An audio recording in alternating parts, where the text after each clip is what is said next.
I will clean everything up. Mm-hmm.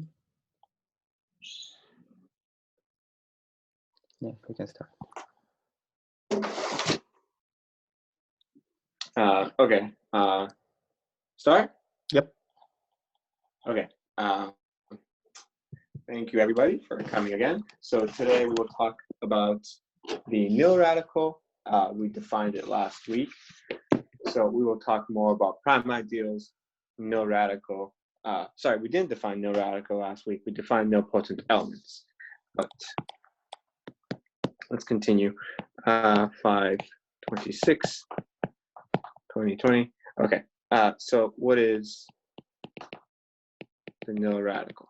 I think today's 27, not 26. You're right. A big deal. You're right. Yes. Okay.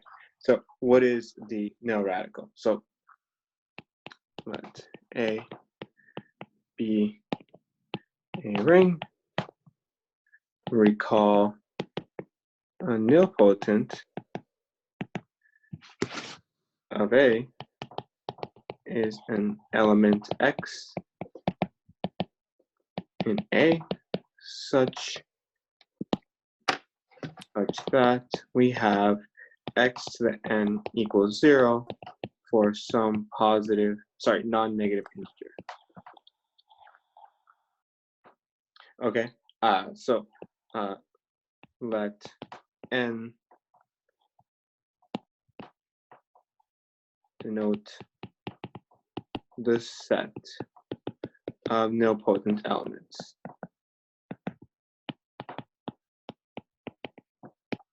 N is called the nil radical. So the nil radical has geometric consequences, but for now we're just going to talk about it purely abstractly. So what is the first theorem for today? I claim that the nil radical is in fact an ideal. So how do we do that? So we have to prove that first that let A be a ring, and so I want to prove that if R is an A and X is in the nil radical, then we have Rx is in the nil radical, and I want to prove if X and Y are in the nil radical, then we have the sum is in the nil radical. That is the two conditions you have to prove to be an ideal. So the first case is not that hard. So we have let R being A and X be a nilpotent element. So we have that X to the n is 0 for some n greater than or equal to 0. Okay. So then we have Rx raised to the same power n is R to the n times X to the n. This is R to the n times 0, which is 0. So that means Rx is also a nilpotent, and then that means Rx is in the nil radical. So the first step is done. The second step is harder. Okay. Let's say X and Y are both nilpotent. So let's say X to the m and Y to the n are 0 for some non-negative integers m and n. So we need to find an integer such that x plus y raised to that integer is 0. How do we do this? If you raise x plus y to the m plus n power, then by the binomial theorem, this is equal to, I could say that it's equal to x to the m plus n plus m plus n, choose 1, x to the m plus n minus 1, y plus m plus n, choose 2, x to the m plus n minus 2, y squared plus, and then we will go in this kind of idea all the way down to, let's say, m plus n. I don't know, m plus n minus 1. Let's say x, y to the m plus n minus 1 plus m plus n. Choose m plus n is 1. We have y to the m plus n. Why is this important? Why did I do all of this? So each term, let's say x to the a, y to the b, is going to be 0, I claim. So why is it going to be 0? So let's say, actually, let's say for each term, x to the a, y to the b, we have that the sum of the powers a plus b must be m plus n. Thus, we must have a is greater than or equal to m, or b has to be greater than or equal to n. If they are both less than those terms, you cannot add to be m plus n, because if we have a is less than m and b is less than n, then we have a plus b is less than m plus n. That is wrong. So what does that mean? That means either x to the a is 0 or y to the b is 0, because a is greater than or equal to m, or b is greater than or equal to n. So each of these terms are 0.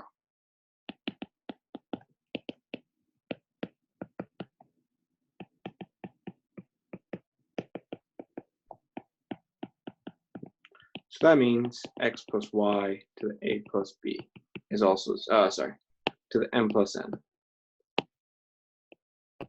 is also 0. Thus, we have x plus y is also nilpotent. Great, we are done. We have proved the nil radical is an ideal. I think that was the first theorem proof we've done so far. So what's great about this idea is that this is not solely for the number 0. This idea generalizes for all ideals.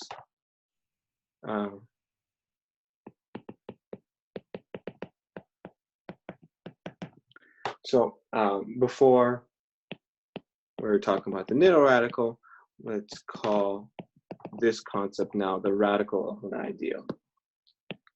Let's start with the definition.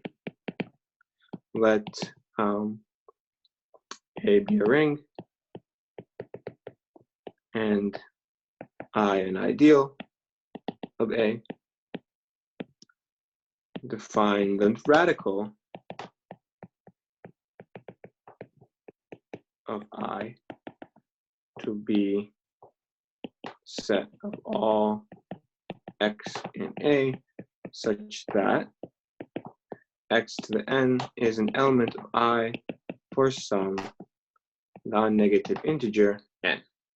So before we were trying to find when x to the n is 0. Now we were trying to find when x to the n is an element of I. Next theorem, we can prove that the radical of an ideal is an ideal.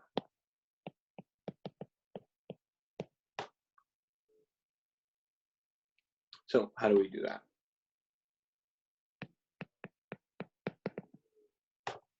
So we have the radical of an ideal. We want to prove it's an ideal. So we already did a lot of work with the nil radical. So let A be a ring and I an ideal. I want to use all the work I did for the nil radical and apply it to this proof. I don't want to work very hard. I'm very lazy. So consider the ring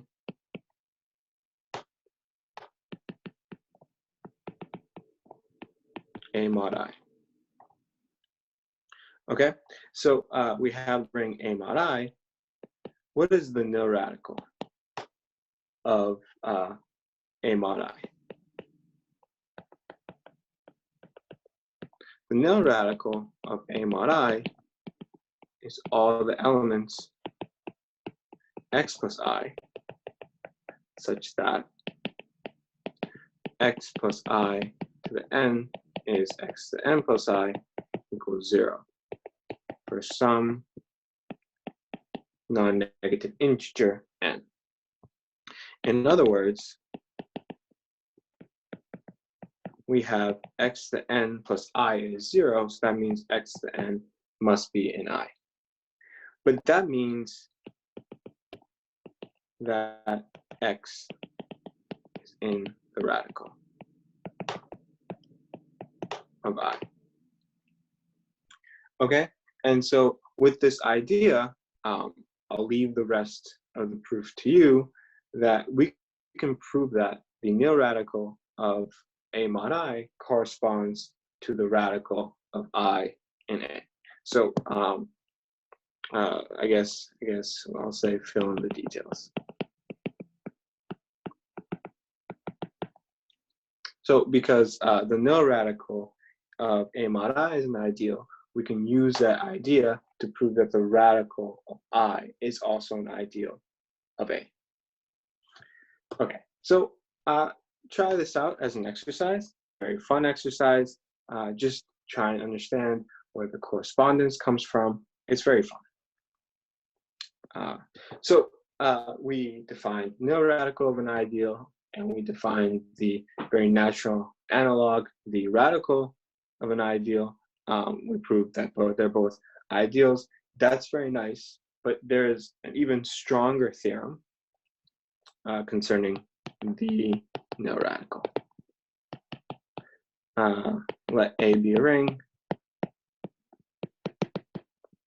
The nil radical is the intersection of all prime ideals of A.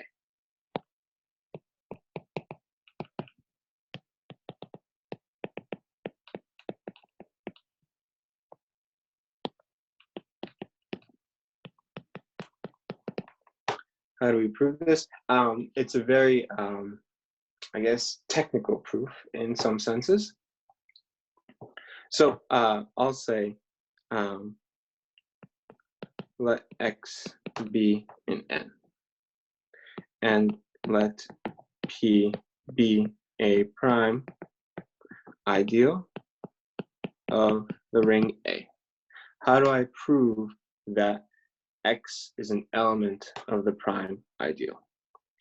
So X is nilpotent. Thus, we have that X to the N equals 0 for some N greater than or equal to 0. But then X to the N equals 0 is in fact an element of P. All ideals contain 0. So what do I do next? Well, P is prime ideal. I will say X to the N is the same as X times X to the N minus 1 power is an element of the prime ideal P. And by the fact that P is prime, we have that X is an element of P, or X to the N minus 1 is an element of P. If I say that X to the N minus 1 power is an element of P, then what happened is that if X to the N is an element of P, then X to the N minus 1 is an element of P. We can just continue this until we have X squared is an element of P, and finally X is an element of P. So one direction is proven. So X is in the nil radical implies X is an element of all prime ideals. So that's one half of the proof. The other direction is much harder.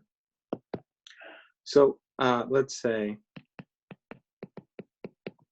let X not be nilpotent. So I claim there is a prime ideal of A that does not contain X.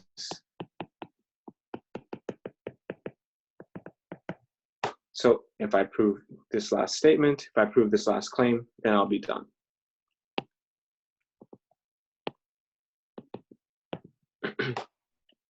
So how do I prove this claim? So let S be the subset of I of all, how about we say, let S be the collection of all ideals I in A, such that if n is positive, then x to the n is not an element of I. Note that S is non-empty because the zero ideal is in fact an element of S. So we have a non-empty set of ideals. So let C be a chain of ideals in S. So C is a chain of ideals in S. Let's say J1 contained in J2, contained in J3, etc. And there is no reason why it can't go the other direction. So I claim there is a maximal element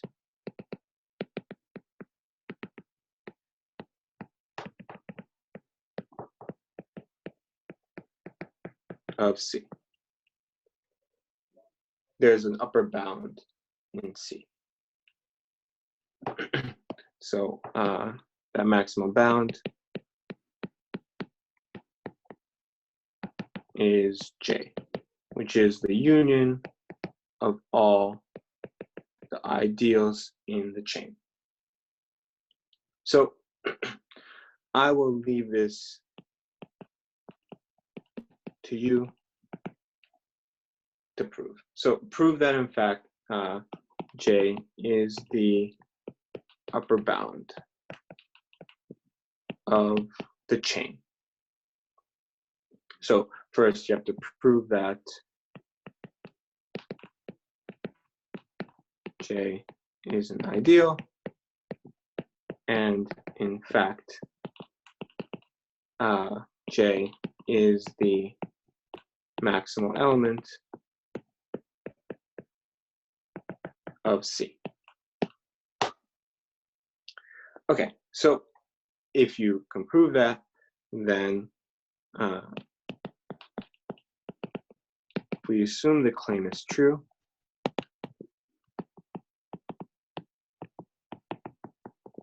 we have that every chain in S has a maximal element.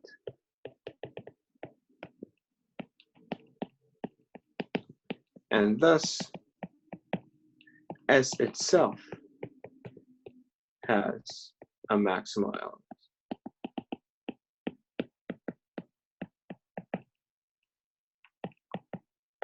Call it, let's say, P. I claim that P is prime. All right, how do I prove P is prime?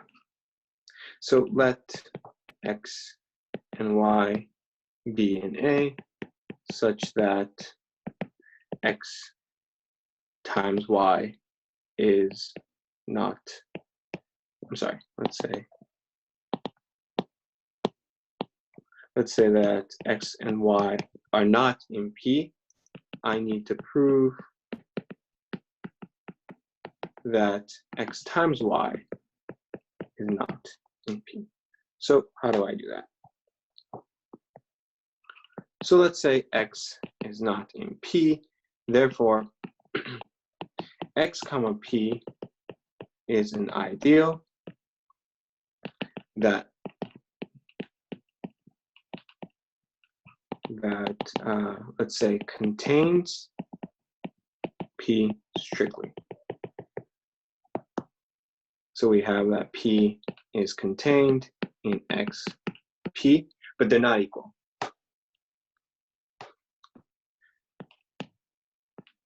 As P is a maximal element of S, and we have XP is bigger than P, we have that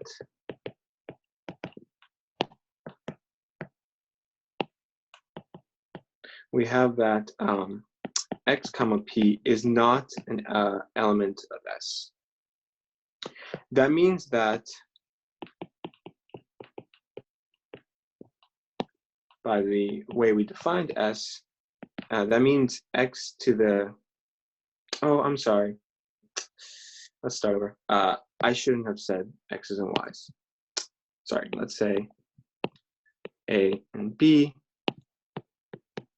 A and B. Let's say A and B. Sorry.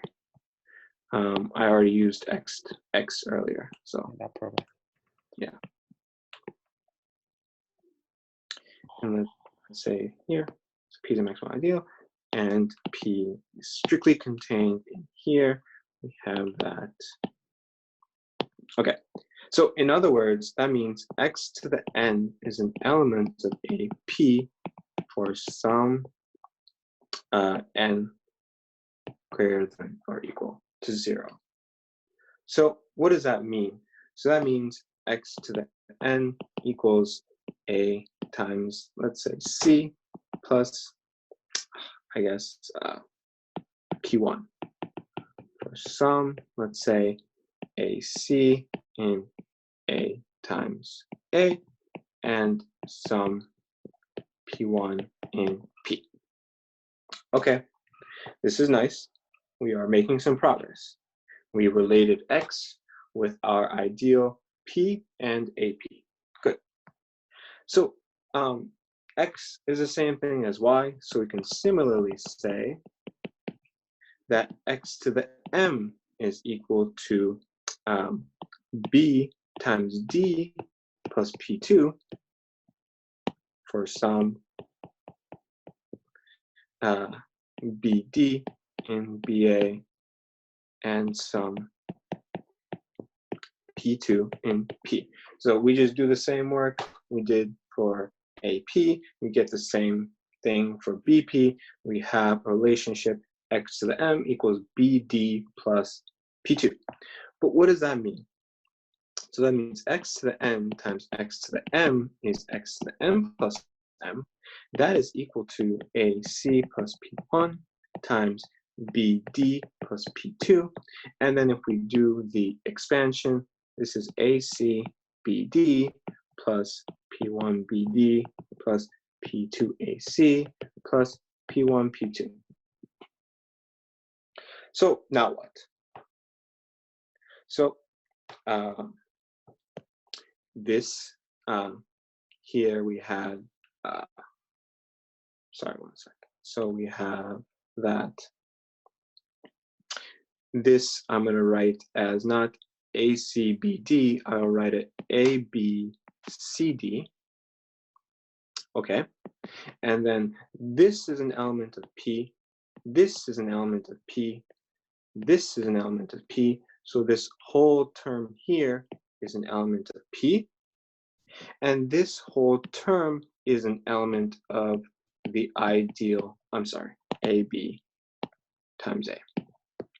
Thus, we have that X to the M plus N is an element of ABP, right? Because one element is in AB, the other element's in P, you're adding them, they stay in the ideal AB, comma P. Great. Okay, but here we have our key idea. So X to the M plus N is an ABP, that means ABP is not in S, because we had some exponent of X lies in this ideal. This means that A, B, comma, P does not equal P. Thus, we have A, B is not in P. So we prove that A and B not in P implies that A, B is not in P. And so that means P is prime. Okay, so we proved a very nice idea about the nil radical set. You can understand the nil radical as a set theoretic idea, like it's all the elements that have an exponent lying in, some exponent of the element is 0, or you can say that it's the intersection of all prime ideals. Using these two ideas, you can prove a lot of questions. So we prove the nil radical is the intersection of all the prime ideals in the ring. So that's actually the same thing as proving as the nil radical is the intersection of all the prime ideals that contain 0. Is there an idea that we can use to generalize? Yes, because we have another theorem, the radical, I'll say, let I be an ideal of a ring A. Then we have that the radical of I is the intersection of all the prime ideals that contain I.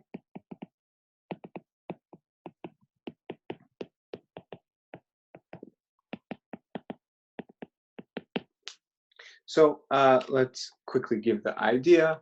Again, you will have to prove it on your own, and then we can move on. What is this proof? So let A be a ring, and I be an ideal of A.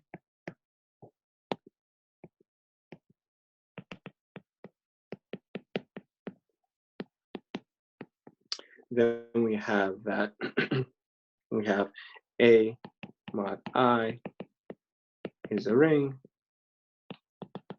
with no potent, with no radical. Let's say N. So A mod I is the intersection of all prime ideals of A mod I. Note that the prime ideals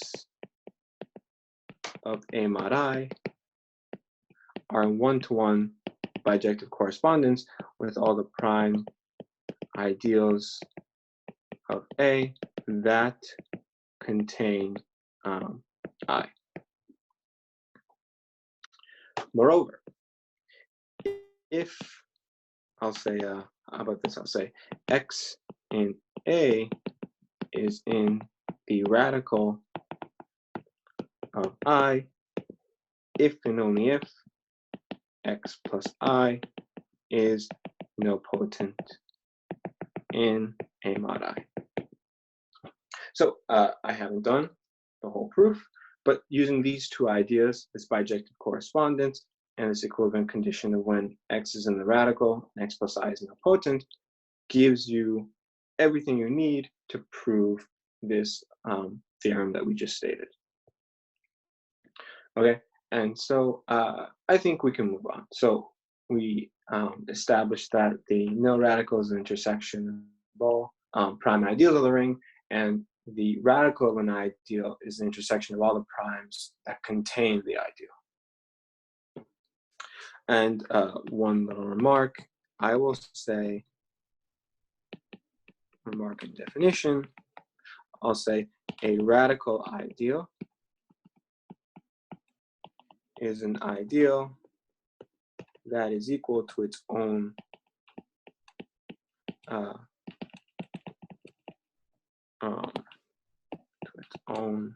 radical. Examples, of course, include all prime ideals, and hence all maximal ideals.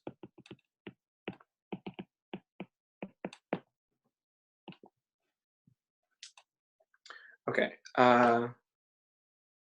Let's define one last thing, and then we can start doing some questions. After a couple questions, we will call it a day. So definition, we will define the Jacobson ring, Jacobson ideal. So let A be a ring. Let's define the Jacobson ideal to be the intersection of all maximal ideals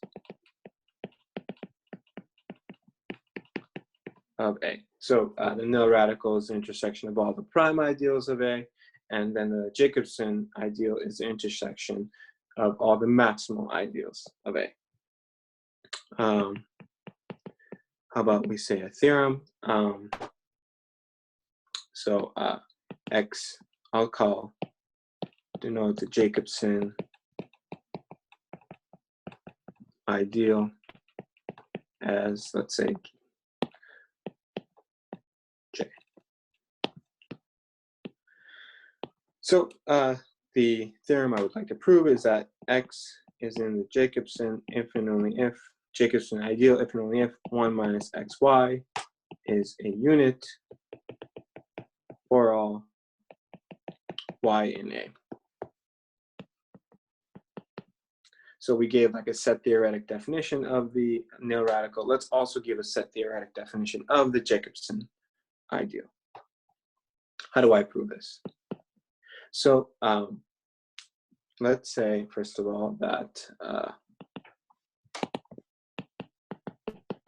let X be in A such that X is in the Jacobson ideal.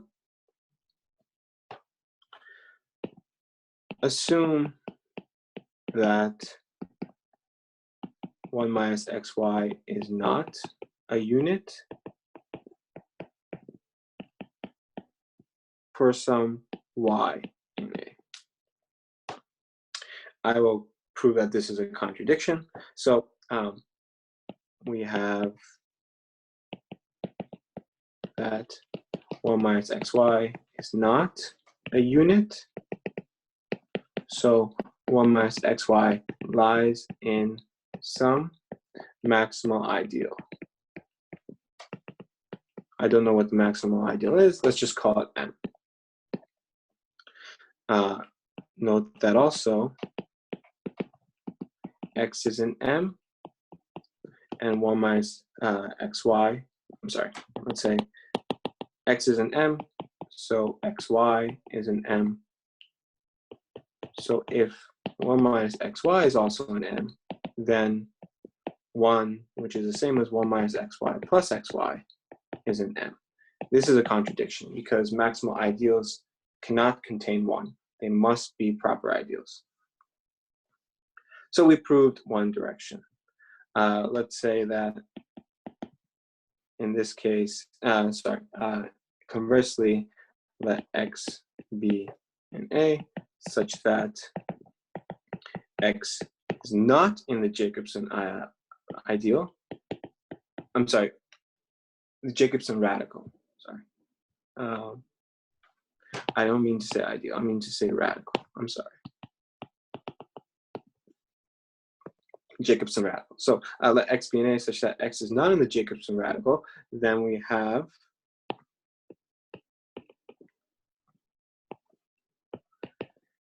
there is a maximal ideal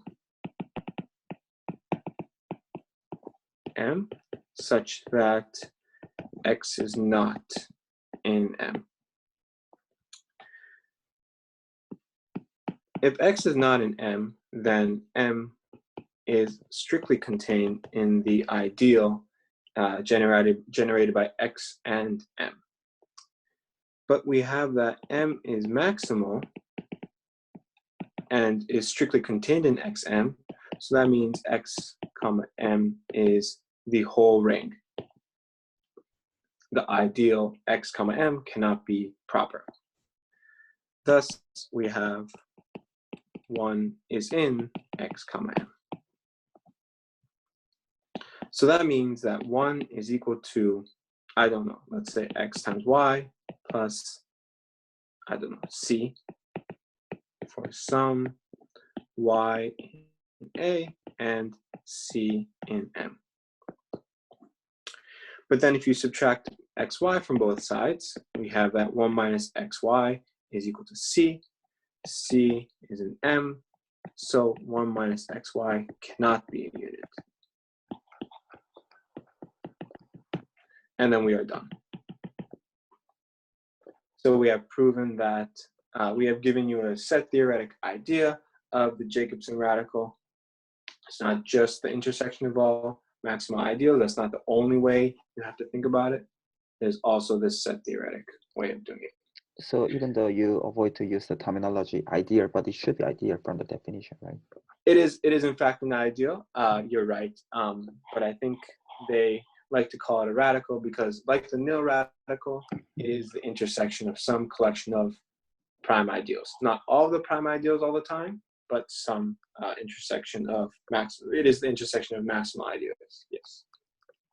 Got it. Yeah, thanks. That's, I guess, why I was getting confused. Okay. So I don't want to do that much theory today. Let's just jump into some exercises.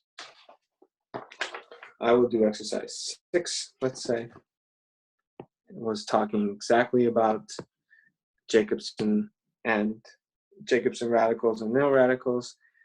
And let's try to prove this. Let's say a ring A is such that every ideal not contained in the Jacobson radical, sorry, not contained in the nil radical, contains a non-zero idempotent.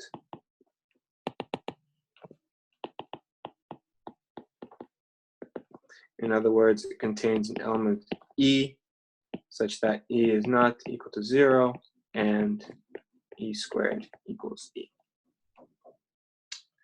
Prove that. Sorry.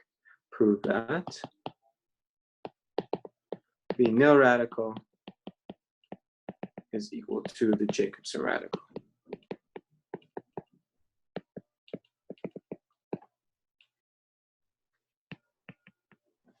Let's say solution. How do we prove this, or how do we solve this? So I need to prove set containment on both sides. Let n be the nil radical, and let's say J be the Jacobson radical.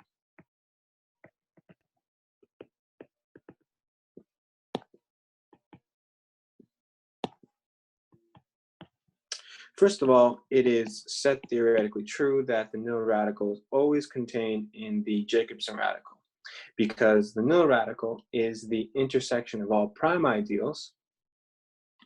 All maximal ideals are also prime, so if you intersect with all the prime ideals, all those maximal ideals are also in that set. You are intersecting. So the nil radical is contained in the Jacobson radical. Okay, so now let's say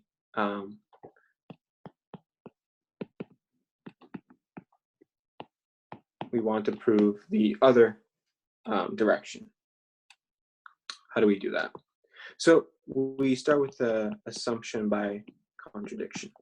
Assume by contradiction, or I'll say assume by way of contradiction that, let's say, actually J is not contained in N. Let's assume the Jacobson radical is not actually a subset of the nil radical. So we have J is an ideal that is not contained in the nil radical. So by hypothesis, there is a non-zero, there is a non-zero idempotent in J.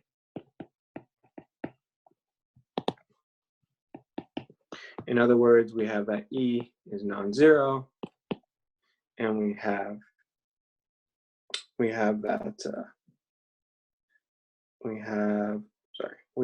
that E squared equals E. How do we prove a contradiction? So I assume by way of contradiction, I need to prove a contradiction.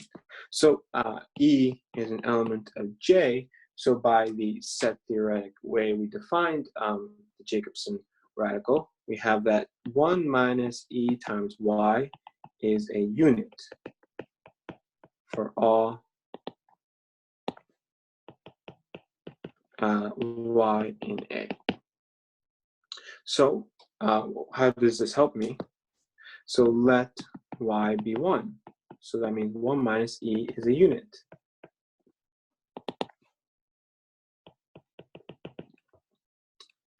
Okay, so if E squared minus E equals 0, then that means, if E squared equals E, then that means that E minus E squared equals 0.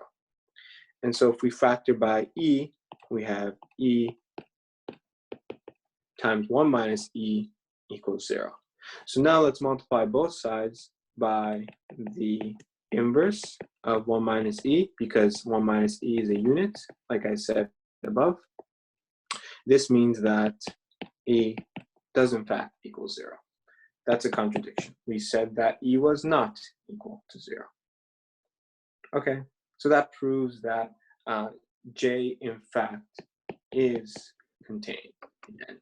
So we are done. So that's our first question for the day. What should we do next? Let's do number 9, I think. Actually, I'll skip to number 10. Yep, let's do number 10. Okay, let A be a ring.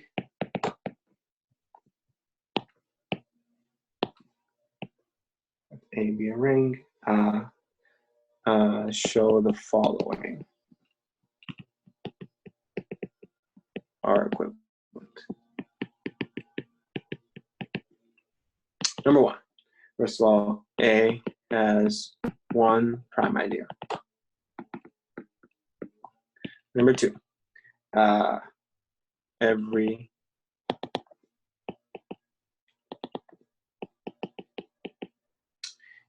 element of A is a unit or it is nilpotent. Number 3, A mod N, where N is the nil radical, is a field. So how do I solve this? So I need to prove that all of these conditions are equivalent. Okay, so before that, so let's talk about local rings. A local ring is a ring with a single maximal ideal.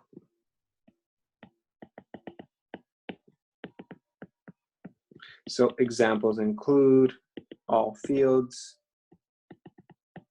There are other maximal ideals, but we won't get into it now. But I want to prove something about local rings that could help us with at least a couple of these questions. So a local ring is a ring whose set of non-units forms an ideal. I want to prove that this is an if only if condition.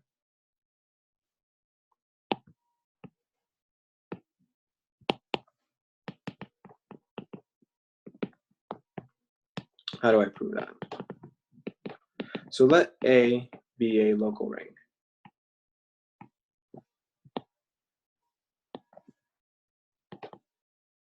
Actually, let's say let A be a ring such that its set of non-units is an ideal. Call the set of non-units to equal J. All proper ideals consist of only non-unit elements. So it is enough to say that all proper ideals are contained in J. Thus, J is maximal. There's no proper ideal bigger than J, and also it is the only maximal ideal.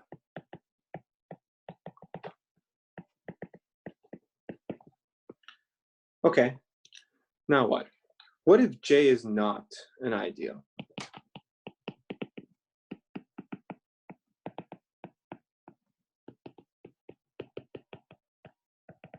If J is not an ideal, then I claim that A is not a local ring.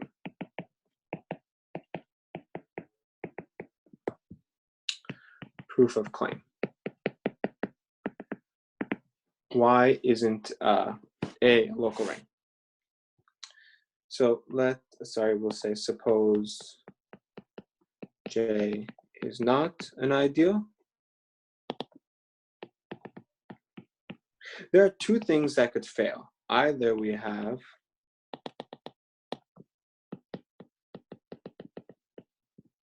there's an R in A and an X in J such that Rx is not in J, or there are two elements in J whose sum is not in J.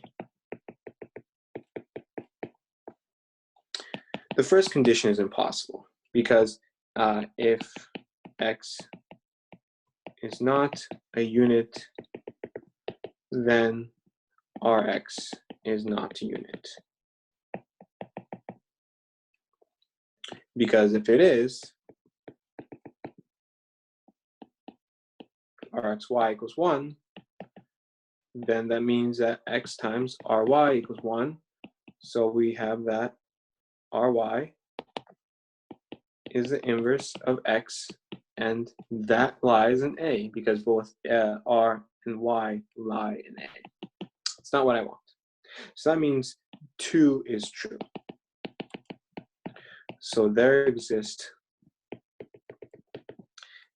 two elements. There exist non-units, let's say xy, such that x plus y is a unit. Let mx be a maximal ideal containing x.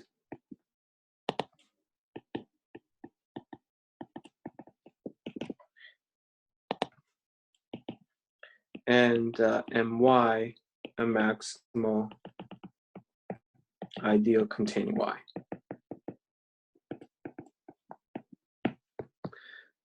I claim that mx cannot equal my. If mx equals my, then that means that both x and y lie in mx. So x plus y lies in mx. But x plus y is a unit. And mx is proper. Here we have a contradiction. So we are done. We proved that a ring A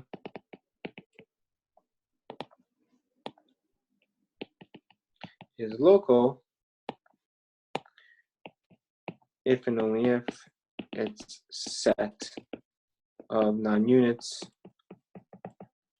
actually forms an ideal. Okay, let's go back to our question number 10, right? Yeah, number 10. So number 10 says, prove the following are equivalent. So what was it again? Let me just check. A is a ring. We have that, first of all, A has one prime ideal. 2, every element of A is a unit or nilpotent. Or 3, A mod n is a field. So we have to prove the equivalence of all 3 of these ideas. Okay, let's do 1 to 2. How does 1 being true mean 2 is true? So if A has one prime ideal,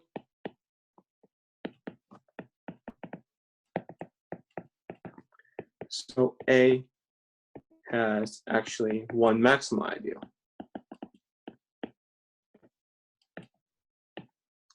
And moreover,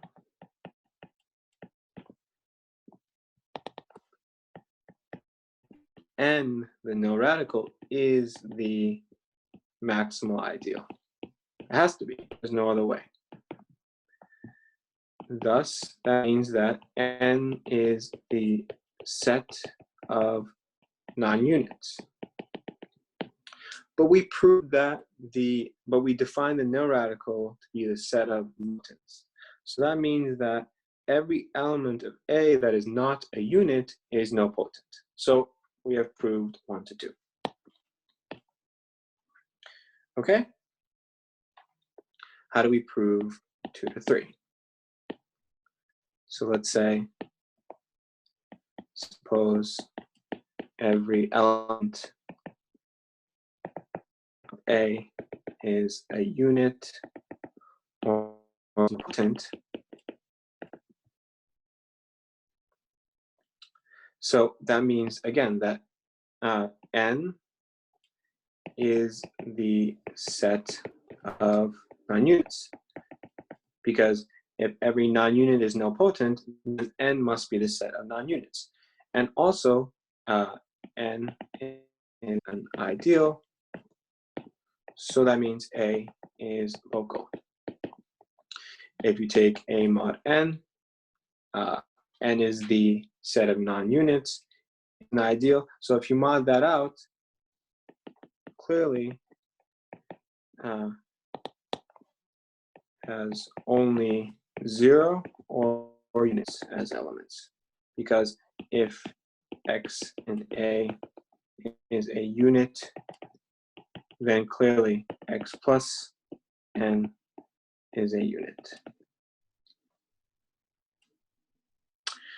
All right, so next, let's prove the final thing. Let's prove the final question. So how do we prove this? So let's say, suppose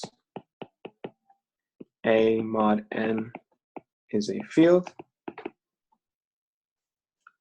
So what does that mean? So that means thus N is a maximal ideal,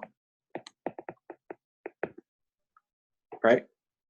And so N is a maximal ideal, and also we have that let P be a prime ideal of A.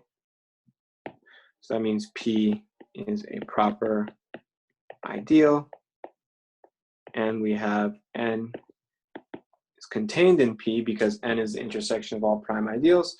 So because, sorry, how do I go back? Sorry, I don't know why this happened.